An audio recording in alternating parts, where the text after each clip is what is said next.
In his 1881 and 1887 experiments, Albert Michelson discovered the Earth was not moving around the Sun. As Michelson himself described the results of his experiment, this conclusion directly contradicts the explanation, which presupposes that the Earth moves. But since his colleagues, including Albert Einstein, were die-hard Copernicans who didn't want to believe that Michelson had discovered a motionless Earth, they proposed his experimental apparatus was distorted by Earth's motion through space, and thus Michelson's apparatus only made it appear as if the Earth wasn't moving. In scientific parlance, we call this the fallacy of petitio principii, that is, using as proof a moving Earth, the very thing one is trying to prove, a moving Earth. Let me explain. The first light beam was pointed westward because it was the presumed direction of the Earth's movement around the Sun.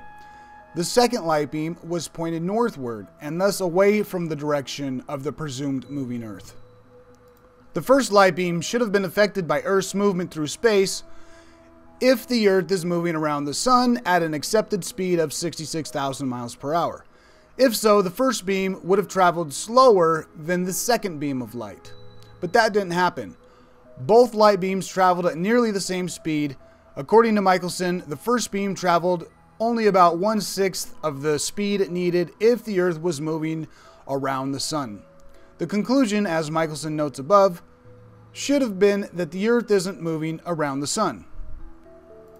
Other prominent physicists have noted the same truth. There was just one alternative. The Earth's true velocity through space might happen to have been nil. Physicist Arthur Eddington. The data of the Michelson-Morley test were almost unbelievable. There was only one other possible conclusion to draw, that the Earth was at rest. Bernard Jaffe. Thus, failure of the Michelson-Morley experiment to observe different speeds of light at different times of the year suggested that the Earth must be at rest, and it was therefore the preferred frame for measuring absolute motion in space. Yet we have known since Galileo that the Earth is not the center of the universe. Why should it be at rest in space? Adolf Baker.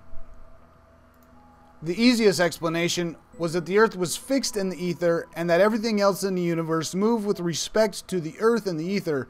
Such an idea was not considered seriously, since it would mean, in effect, that our Earth occupied the omnipotent position in the universe, with all the other heavenly bodies paying homage by moving around it.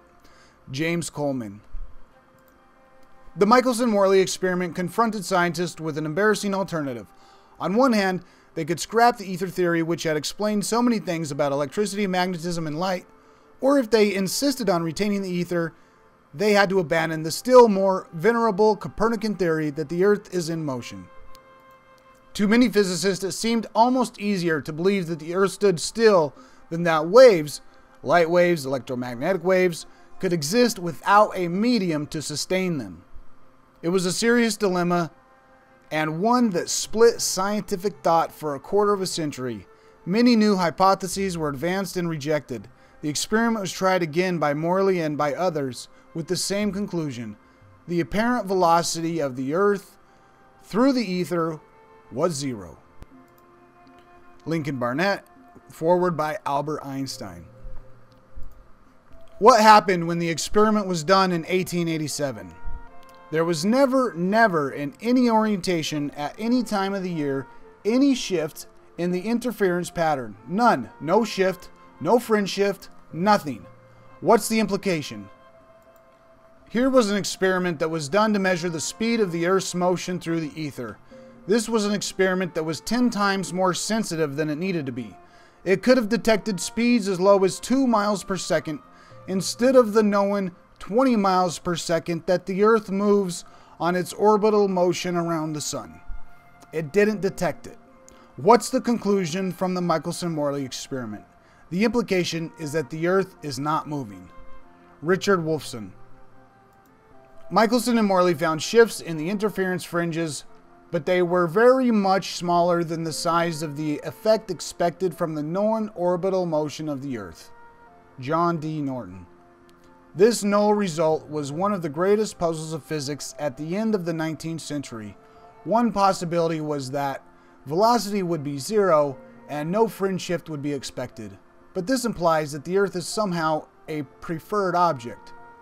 Only with respect to the Earth would the speed of light be c as predicted by Maxwell's equations. This is tantamount to assuming that the Earth is the central body of the universe. Douglas C. Giancola. But the diehard Copernicans of that day were not about to accept the prima facie results of Michelson's experiment. They knew the catastrophic scientific, cultural, and religious implications if it was experimentally shown that the Earth is fixed in space. In a word, the whole world would have been turned upside down, literally and figuratively. Pressured to provide a scientific answer to the world, they searched for a way to make it appear that the first light beam did indeed provide sixth of the speed required for an Earth moving around the Sun. To do so, they thought up an ingenious but devious explanation. As noted above, they claimed the Earth's movement around the Sun contracted the metal enclosure in which the first light beam traveled. If the length of the housing was contracted, then the first light beam does not need to travel as far as when the housing is not contracted. This would account for why the speed of the two light beams did not differ much. With this contrived explanation, they proposed to the world that the contraction of Michelson's apparatus was the reason the Earth appeared to be motionless. In effect, if someone said to them, "You claim the Earth is moving, but you admit you cannot detect that movement by any experiment," they would retort, "Well, we can't detect it because every time we try to do so, the length of the experimental apparatus shrinks just enough to conceal the movement, which makes it impossible to measure the Earth's movement." Again, we see the fallacy of petitio principii in play. From start to finish, the whole enterprise was ad hoc. Length contraction wasn't even contemplated previously, much less was it an established fact of science. But in this emergency situation, length contraction was invented on the spot so that the science establishment would have at least some hypothetical answer as to why Michelson's experiment showed the Earth was motionless. Everyone could breathe a sigh of relief. The irony, as of this date, is that no one has ever detected a length contraction in a moving object. In fact, modern physicists can't even agree on what length contraction is or how it would be manifested. Since they insist the Earth is moving around the Sun, yet cannot detect it moving, nevertheless, they needed some physical and mathematical way of accounting for it, since there's obviously a difference between motion and non-motion. So length contraction became their convenient scapegoat. This is the essence of the special relativity theory that Einstein invented in 1905. It was invented solely to answer Michelson's experiment, as Einstein himself said. To the question whether or not the motion of the Earth in space can be made perceptible in terrestrial experiments, we have already remarked that all attempts of this nature led to a negative result. Before the theory of relativity was put forward, it was difficult to become reconciled by this negative result. Whereas in 1892, Hendrik Lorentz had hypothesized that the ether of space was what caused the contraction, Einstein decided to dispense with ether and attribute the cause to relative motion. In effect, Lorentz at least proposed a physical cause for his claims of length contraction, but Einstein never explained how relative motion could shrink objects. Hence, during his day, various philosophers accused him of violating the principle of cause and effect.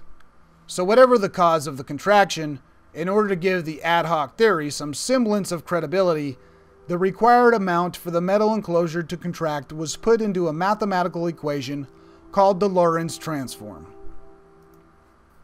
It has become the most famous and most used equation in modern physics. Essentially, whatever tests disagree with their belief that the Earth was moving around the Sun could now be mathematically transformed into their desired result, as well as give the semblance of being scientific. But the transform of length required another transform. Since they contracted the length, they also had to dilate the time, since if a moving object has its length contracted, it is not going to get from point A to point B in the same time as when it is not contracted.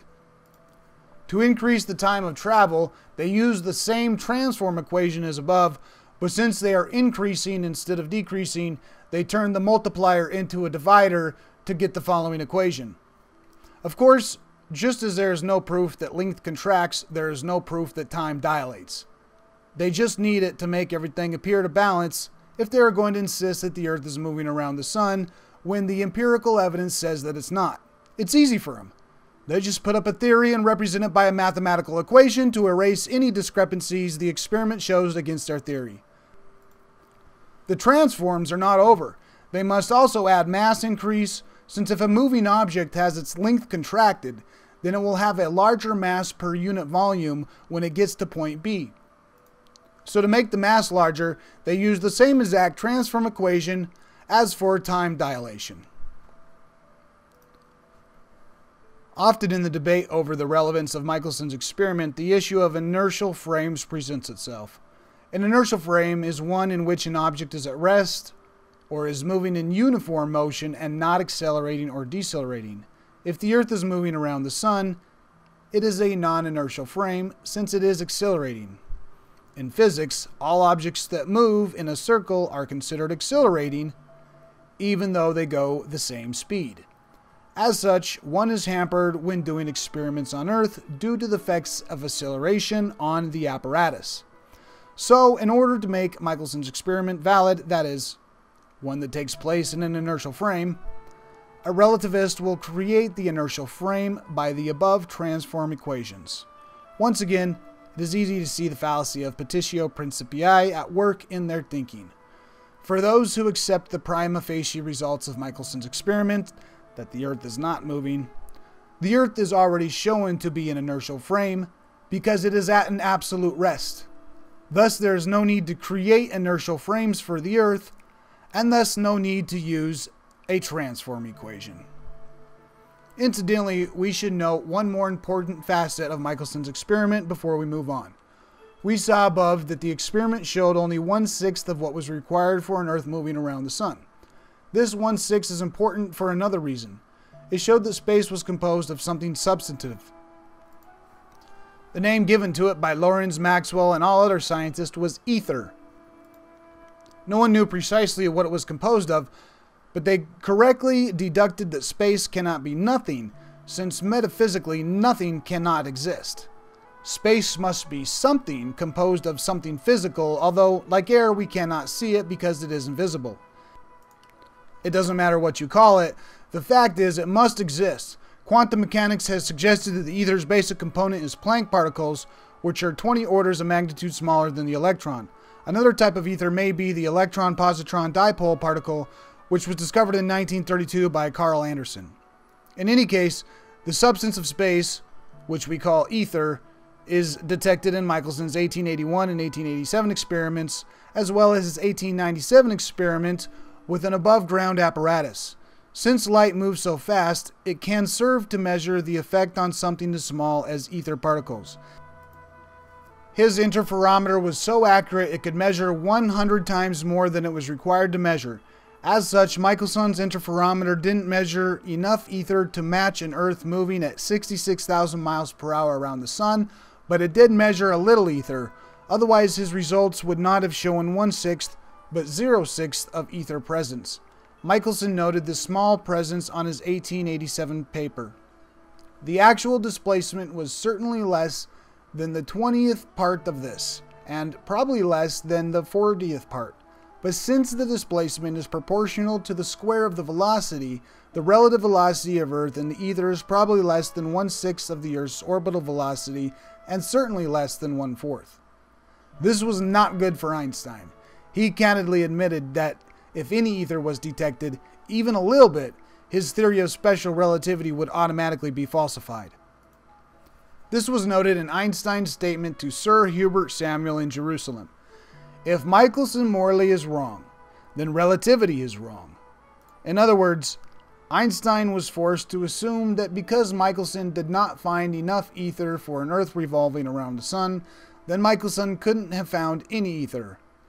But if this conclusion of Einstein's was wrong, then his whole relativity theory would be falsified automatically, since even a little ether would act as an absolute frame and thus nullify relativity.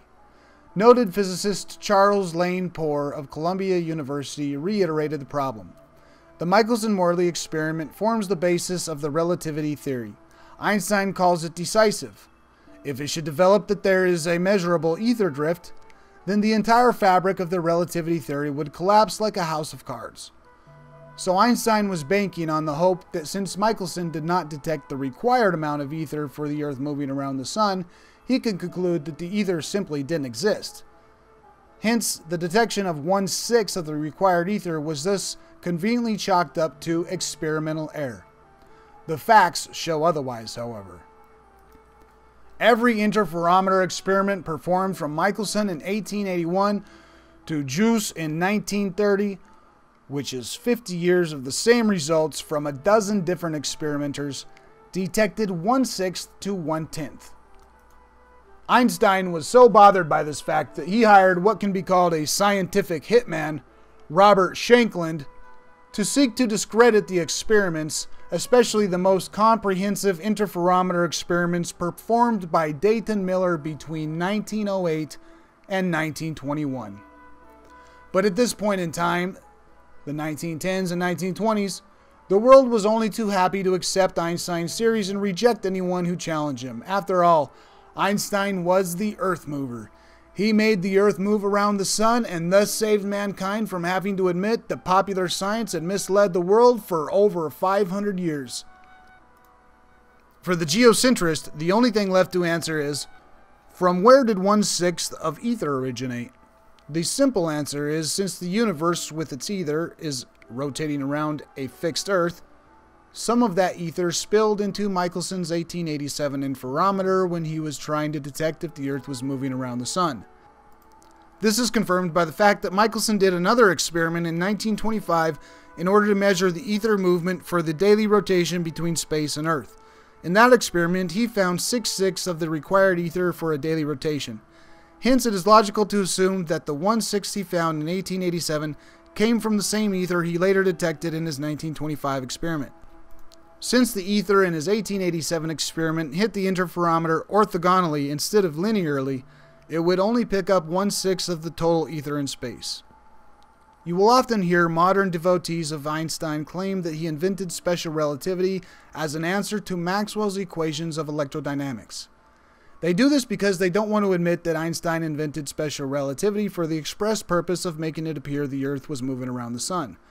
They want to make it appear that Einstein invented special relativity out of pure motives and an independent thought process. The truth is far different. Einstein himself admits the only reason he invented special relativity was due to Michelson's discovery. He writes in 1922, "Soon I came to the conclusion that our idea about the motion of the Earth with respect to the ether is incorrect if we admit Michelson's null result as a fact. This was the first path which led me to the theory of special relativity." Be that as it may, the reason the relativist wants to intrude on Maxwell's electrodynamic theory is because, as it stands, electromagnetism doesn't show any characteristics of being relative. Maxwell's experiments from 1865 show us that the effect of an electric coil moving over a stationary magnet is different than a magnet moving over a stationary electric coil, and Maxwell appropriately represented these different reactions by two different equations. Maxwell's experiment and his two equations, actually four equations altogether, but with two main equations, thus show that space and the reactions that occur in it are absolute, not relative, since it distinguishes between the two different effects of the electric coil and the magnet respectively. Since a relativist does not like anything absolute, Einstein sought to make Maxwell's experiment relative, just as he tried to make Michelson's experiment relative. To do so, he used the same transform equations that he had used to make it appear the Earth was moving. As such, the relativist can make it appear that any effect of electricity on magnetism is the same as magnetism on electricity, but in reality they are not the same. We still use Maxwell's equations today because they are correct, but when the relativist uses them, he must invariably inject the transform equations in order to make Maxwell's two absolute reactions into Einstein's one relative reaction. Without the transform equation, Maxwell's findings are diametrically opposed to Einstein's relativity theory. Not surprisingly, Einstein was well aware that Maxwell's findings of the different reactions between an electric coil and a magnet are related to Michelson's unsuccessful attempt to discover any motion of the Earth. In his famous 1905 paper, he seeks to make their respective absolute effects into relative effects. He writes, "It is known that Maxwell's electrodynamics, as usually understood at the present time, when applied to moving bodies, leads to asymmetries which do not appear to be inherent in the phenomena. Take, for example, the reciprocal electrodynamic action of a magnet and a conductor. The observable phenomena here depends only on the relative motion of the conductor and the magnet, whereas the customary view draws a sharp distinction between the two cases in which either one of the bodies are in motion. For if the magnet is in motion and the conductor is at rest, then arises in the neighborhood of the magnet an electric field with a certain definite energy, producing a current at the place where parts of the conductor are situated. But if the magnet is stationary and the conductor is in motion, no electric field arises in the neighborhood of the magnet. In the conductor, however, we find an electromotive force, to which in itself there is no corresponding energy, but which gives rise, assuming equality of relative motion in the two cases discussed, to electric currents of the same path and intensity as those produced by the electric forces in the former case." Examples of this sort, together with the unsuccessful attempts to discover any motion of the Earth relatively to the light medium, suggest that the phenomena of electrodynamics as well as of mechanics possess no properties corresponding to the idea of absolute rest. They suggest rather that, as has already been shown to the first order of small quantities, the same laws of electrodynamics and optics will be valid for all frames of reference for which the equations of mechanics hold good. In other words, since Einstein firmly believes that the Earth is moving around the Sun, and yet he realizes that he must have an answer for all of the unsuccessful attempts to discover any motion of the Earth, he proposes that the discrepancy can be dealt with by 1. Assuming as a fact that electrodynamics and mechanics did not show states of absolute rest. Michelson did not show us a motionless Earth, and Maxwell did not show us the absolute state of electricity and magnetism. And 2, we are thus obligated to change what appeared to be absolute frames in Michelson's and Maxwell's experiments into relative frames, which is noted in his phrase, all frames of reference. In order to do so, that is, in order to make all frames of reference to be valid, Einstein will use the transform equation, which appears on page 7 of his 1905 paper as follows. This is the precise equation used by Lorentz to claim that the arm of Michelson's apparatus had shrunk, with Einstein also adding time dilation. The section of the paper where this transform equation appears begins on page 5 with the title, Theory of the Transformation of Coordinates and Times from a Stationary System to Another System in Uniform Motion of Translation Relativity to the Former. Alas, we don't need to go searching for it. Einstein tells us quite candidly what he is doing. He is transforming space and time from a stationary system, a fixed Earth, to another system, one of relativity. In fact, the word transformation appears 24 times in his paper as he applies it to every phenomena from time, space, motion, electricity, magnetism, the Doppler effect, stellar aberration, energy of light waves, electron acceleration, to mass increase. It becomes quintessential means to relativize the whole universe and forever banish the thought of a motionless Earth. As we can see, it is all done by mathematics.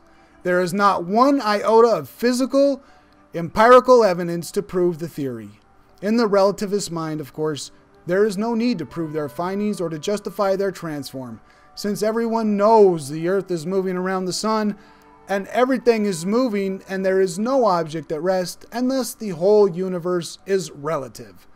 In effect, whenever the experiments show an absolute result, the relativist can wave his magic wand and change it into a relative result. This is the essence of special relativity theory that Einstein invented in 1905. that Einstein believes the Earth is moving, but has no proof for it, as noted in his statement. I have come to believe that the motion of the Earth cannot be detected by any optical experiment, though the Earth is revolving around the Sun. Einstein's admission merely begs the question, if one scientific basis, he can't detect the Earth moving, how does he know the Earth is moving? The truth is, he doesn't know. He just assumes it to be so, since that is what he has been taught since childhood.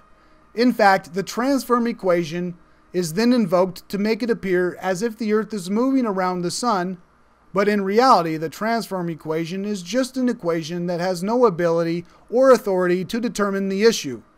Hence, Einstein would admit in 1938. The possibility of solving these difficulties depends on the answer to the following question. Can we formulate physical laws so that they are valid for all coordinate systems, not only those moving uniformly, but also those moving quite arbitrarily relative to each other? If this can be done, our difficulties will be over. We shall then be able to apply the laws of nature to any coordinate system.